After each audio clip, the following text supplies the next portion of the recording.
Hello dear student, कैसे हो आप सभी लोग। उम्मीद करता हूँ सब अच्छे होंगे, सबकी पढ़ाई शानदार चल रही होगी। प्यारे बच्चों, शानदार अपडेट आ रही है। जो कैंडिडेट राजस्थान में जेईएन भर्ती का इंतजार कर रहे हैं या फिर जिनका राजस्थान में स्टेट गवर्नमेंट में जेईएन बनने का सपना है, दो डिपार्टमेंट ऐसे हैं जहां से अपडेट निकल के आ रही है भर्ती के लिए।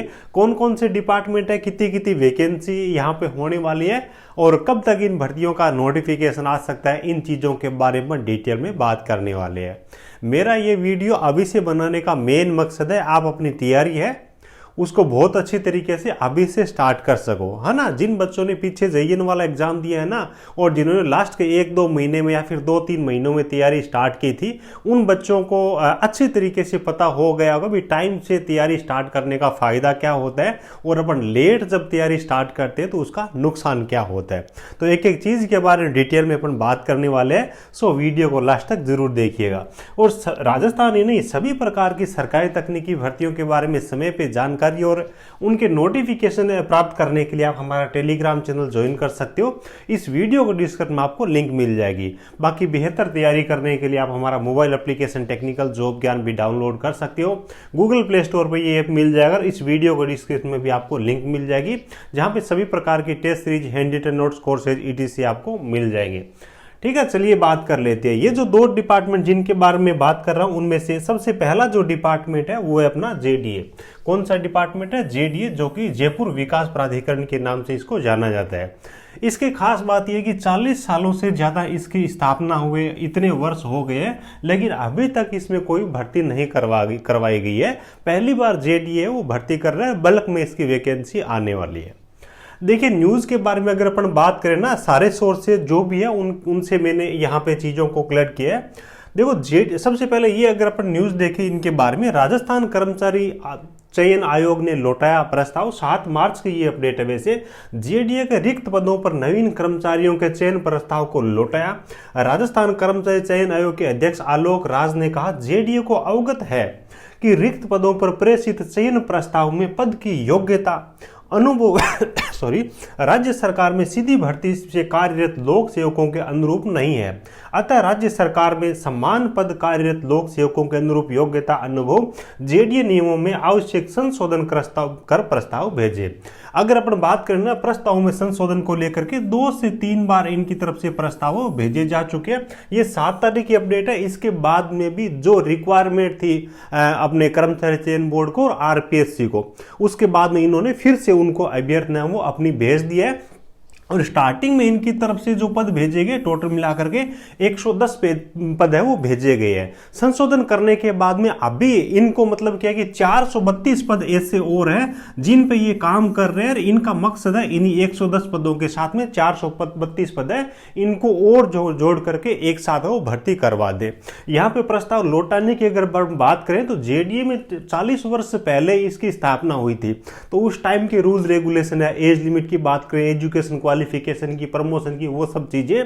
जबकि अभी आलोक राज्य की तरफ से या फिर बोले कि स्टेट गवर्नमेंट में समान पद के लिए समान योग्यता, एज लिमिट वो चल रहा है। ठीक है, तो उसकी वजह से प्रस्ताव को इनको भेजा गया था। उसके बाद में इन्होंने दोबारा भेज दिया और 110 पद है वो भी भेज दिए। अब ये चाहते हैं कि 432 पद है इनको और जोड़ करके एक साथ भर्ती अपन करवा दे, जिनमें से ज्यादातर जो पद है वो कर्मचारी चयन बोर्ड के, RSSB के है और कुछ पद है वो RPSC के भी है। ये पहली न्यूज थी। उसके बाद देखो, आप अगर सोशल मीडिया से जुड़े तो आपको लगातार अपडेट्स भी होगी। यहाँ पर जो भास्कर है, मेरे हिसाब से भास्कर की ये अपडेट है, देख लीजिएगा। मंत्री बोले JDA में रिव्यू कर भरेंगे रिक्त पद। यहाँ पे अगर अपन पदों की बारे में बात करें ना, इस यहाँ पे न्यूज के बारे में, तो अभियांत्रिकी शाखा के कुल 461 पदों में से 218 पद है वो रिक्त है, जिनमें ज्यादातर जो पद है वो JN के हैं और कुछ पद IN लेवल के भी है। उसके बाद नगर नियोजन शाखा के, वित्त शाखा के, विधि शाखा के, उद्यानिकी की शाखा के और प्रवर्तन शाखा के भी है।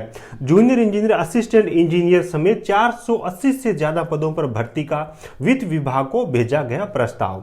अब देखो, एक न्यूज है उसके बारे में बात कर लेते हैं, उसके बाद थोड़ी सी इस भर्ती के बारे में और ज्यादा डिटेल में बात करेंगे। कब तक ये भर्ती आ सकती है उसके बारे में। देखो, दो चीजें तो मैंने आपको पहले बता ही दी है। 110 पद ये ऑलरेडी भेजे जा चुकी है, 432 पद ऐसे हैं जिन पे ये नया प्रस्ताव बना करके भेज रहे हैं। ये जो पद है ना, 110 पद है, इन पे वित्त विभाग से मंजूरी भी मिल गई थी, और वित्त विभाग पे किसी भी भर्ती में मंजूरी मिलने के बाद में वो भर्ती करवाने वाली संस्था के पास में आरपीएससी या फिर आरएसएसबी को भेजती है। ये जो 432 पद है, इनको अनुमति के लिए वित्त विभाग के पास में इनको भेजा गया, और वित्त विभाग से जैसी अनुमति मिल जाएगी उसके बाद में कर्मचारी चयन बोर्ड और आरपीएससी को ये नोटिफिकेशन निकालने के लिए भेज देंगे। चलिए, यहाँ पे एक न्यूज है, उसके बारे में भी मैं आपको बता देता हूँ ताकि आपको और ज्यादा क्लियरिटी है वो मिल जाएगी ना।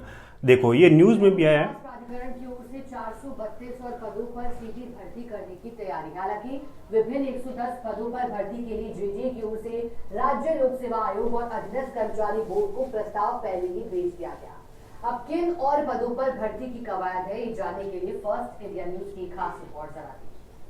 अभियांत्रिकी शाखा के कुल 461 पदों में से 218 पद खाली है। कनिष्ठ अभियंता के 271 में से 193 पद, सहायक अभियंता के 78 में से 8 पद, अधिशासी अभियंता के 44 में से 6 पद खाली हैं। नगर नियोजन शाखा में स्वीकृत 86 में से 52 रिक्त है। सहायक नगर नियोजक के 28 में से 15 पद, सीनियर ड्राफ्ट्समैन के 24 में से 19 पद। जेडी ने 432 पदों पर सीधी भर्ती का प्रस्ताव तैयार कर सरकार को भिजवाया। वित्त विभाग ने इस भर्ती प्रस्ताव पर जेडीए से कुछ जानकारी भी मांगी थी, जिसे भी जेडी ने वित्त विभाग को भिजवा दिया। ऐसे में उम्मीद है कि जल्द ही वित्त विभाग की स्वीकृति के बाद जेडीए भर्ती की अभ्यर्थना लोक सेवा आयोग और कर्मचारी चयन बोर्ड को भिजवाएगा। ठीक है, तो इस हिसाब से आपने देखा 110 पद है, उनकी ऑलरेडी जो अभ्यर्थना है वो भेजी जा चुकी है, और 432 पद ऐसे हैं जिन पे भर्ती करवाने के लिए इन्होंने जो वित्त विभाग है उसको भेज दिया। वहां से अनुमति मिलते ही कर्मचारी चयन बोर्ड को ये भिजवा देंगे। ठीक है, तो ये बात होगी जेडीए की। अब आप खुद ही समझ सकते हो कि भाई 110 पद ऑलरेडी इन्होंने भेज रखे हैं। अब इंतजार है कि गवर्नमेंट से वित्त विभाग से स्वीकृति मिल जाए, तो उसके बाद में इनके पास में भर्ती निकालने के लिए और कोई काम विभाग करना नहीं बचेगा। केवल कर्मचारी चयन बोर्ड का है वो अपनी भर्ती है वो कब तक करवाएगा। ठीक है, और मेरे हिसाब से इस साल जून और जुलाई के आसपास में इस वैकेंसी पे आपको क्लियरिटी मिल सकती है कर्मचारी चयन बोर्ड की तरफ से भी, है ना। क्योंकि वित्त विभाग से मंजूरी मिलने के बाद जैसे अभ्यर्थना कर्मचारी चयन बोर्ड के पास में जाएगी, तो अपन देखते हैं सोशल मीडिया पे जो कर्मचारी चयन बोर्ड के अधिकारी है वो अपने को अवगत करवा देते। जून जुलाई तक इस वैकेंसी का मतलब क्या है कि एक्सपेक्टेड क्लियरिटी आप इस पे मान सकते हो। उसके बाद अगला जो डिपार्टमेंट है जिनके बारे में बात कर रहे हैं वो है पीएचईडी, यानी कि अपना जो जलदायु विभाग है इसके बारे में। देखो, यहाँ ये न्यूज है वो स्टार्ट कहां से हुई। विधानसभा में मंत्री जी है, उन्होंने खुद बोला कि हम इतने पदों पे ऑलरेडी भर्ती करवा रहे हैं, 800 से ज्यादा पद। उसके बाद में जेईएन के 350 पद है ना, जेईएन के 350 पद ऐसे हैं जिन पे हम भर्ती करवाने के लिए काम कर रहे हैं, ये मंत्री जी ने खुद बोला था। उसके बाद न्यूज में भी, ये फर्स्ट इंडिया न्यूज में भी आई थी। यहाँ पे अगर अपन देखें है ना, कई न्यूज आई थी इसके बारे में। मैंने एक लिया है, जलदायु विभाग में होगी नई भर्तियां। ठीक है, आईएन व जेईएन के 683 पदों पर भर्ती हेतु विज्ञप्ति जारी, जो कि ऑलरेडी ये भर्ती करवा रहे हैं वो वाली है। जीव विज्ञानी कनिष्ठ रासायनिक निजी सहायक ग्रेड 3 की भर्ती होगी। कनिष्ठ सहायक एवं चतुर्थ श्रेणी कर्मचारियों सहित 1000 से अधिक पदों पर भर्ती की कार्रवाई वो प्रक्रियाधीन है, जिसमें 350 से ज्यादा पद है वो जेईएन के हैं। और अलग अलग सोशल मीडिया प्लेटफॉर्म पे, न्यूज़पेपर पे अलग अलग जो पत्रकार है उन्होंने भी इसके बारे में क्लियरिटी दी है। अब देखो, धुआं वहीं से उठता है जहां पे छोटी बड़ी चिंगारी या फिर आग लगी होती है। कर्मचारी चयन बोर्ड के जो आलोक राज जी, इन्होंने क्या लिखा, जेईएन भर्ती में पद नहीं बढ़ाए जाए, बोर्ड नई भर्ती निकाले, ये रिक्वेस्ट कई कर रहे हैं। फिर बता दूं, कोई भी भर्ती में कितने पद, सिलेबस, एजुकेशन क्वालिफिकेशन, अनुभव, नियम ईटीसी सब निर्णय संबंधित विभाग ही लेता है। यदि विभाग जेईएन रिजल्ट से पहले पद बढ़ाता है तो बोर्ड किस आधार पे मना करेगा। यानी कि कुल मिला के कुछ न कुछ जरूर है कि खाली पद है, उन पे जो वैकेंसी है वो आ सकती है। इसके बाद में कई जो है ना ग्रुप्स वगैरह होंगे, मेरे हिसाब से उन लोगों ने इनसे डिमांड की है, तो उनका ये बोलना है कि भाई हम रिजल्ट जारी करेंगे पिछले वाली भर्ती का, उससे पहले अगर हमारे को संबंधित डिपार्टमेंट बोल दे कि इतने पद और जोड़ने, तो उसमें हम कुछ कर नहीं सकते। अब देखो, यहाँ पे दो स्थिति बनती है। पहली स्थिति तो ये है कि पीछे वाली जो भर्ती है जेईएन वाली, जिनके अभी एग्जाम हुए, उनमें भी पीएचडी के 350 पद है, इनको जोड़ा जा सकता है। और दूसरी यहाँ पे पॉसिबिलिटी ये है कि नई भर्ती 350 पद वाली जेडीए के साथ में भी निकाली जा सकती है ना। अब देखो कर्मचारी चयन बोर्ड है ना, वो अलग अलग वैकेंसी नहीं निकालेगा, भाई एक बार जेडीए की करवा रहा है, एक बार पीएचडी की करवा रहा है। जैसे 24 वाली भर्ती हुई थी सभी डिपार्टमेंट की एक साथ में, तो यहाँ पे 2 विभागों की जैसे अभ्यर्थी ना जाएगी तो ये 25 भर्ती में जो कैलेंडर है उसमें भी जेईएन की भर्ती को शामिल कर सकती है। अब बात यह कि पीएचडी वाले 350 जो पद है ना, अगर इन्होंने रिजल्ट में ज्यादा डिले किया तो चांस ये है कि उस वैकेंसी के अंदर भी ये ऐड हो सकते हैं। अगर इन्होंने रिजल्ट थोड़ा टाइम से जारी कर दिया, वैसे अगर देखें तो विभाग को टाइम लगेगा। अभी विधानसभा में बोला गया काफी टाइम उसके बाद में भी डिपार्टमेंट को लगता है, सरकारी महकमों को, है ना। तो रिजल्ट जारी होने से पहले अगर ये 350 विभाग को भेज देते हैं तब तो उसी भर्ती के अंदर ऐड हो गए, लेकिन ज्यादा संभावना मेरे हिसाब से ये है कि और ज्यादा इनको टाइम लगेगा और ये जो 350 पद है ये भी नई भर्ती में शामिल होने वाले हैं। तो टोटल मिलाकर के अगर अपन नई भर्ती में अभी तक जिन पदों पे गुंजाइश बन रही है 350 के आसपास में पीएचडी के है, और उसके बाद जेडीए है, उसमें भी आप मान के चलिए भी लगभग 190-200 के आसपास जेईएन के पद हो सकते हैं। यानी कि 500 से लेकर के 600 के बीच में अभी तक इस प्रकार के पद जेईएन जिनमें जेईएन की वैकेंसी है वो आ सकती है। तो आप अपनी तैयारी है उसको थोड़ा थोड़ा अभी से बूस्ट करना स्टार्ट कर दीजिए। खासतौर से जो टेक्निकल है उसको अभी से पढ़ना स्टार्ट कर दीजिए, क्योंकि बस भर्ती आने के बाद उतना टाइम नहीं होता कि आजकल जो कट ऑफ जाती है उसको आप क्रैक कर सको। तो टाइम से तैयारी आपको करनी पड़ेगी। ये जो 350 पद है मेरे हिसाब से ज्यादा संभावना ये है कि नई भर्ती में ही ऐड होगी, विभाग को काफी टाइम लगेगा। और जेडीए वाली जो अभ्यर्थी है मेरे हिसाब से वो महीने 2 महीने में ही कर्मचारी चयन बोर्ड के पास में चली जाएगी। तो जून जुलाई के बाद में जेईएन भर्ती के बारे में अपने को और ज्यादा क्लियरिटी मिल जाएगी। तब तक आप अपनी तैयारियां बहुत ही अच्छी तरीके से स्टार्ट कर दीजिएगा, ठीक है।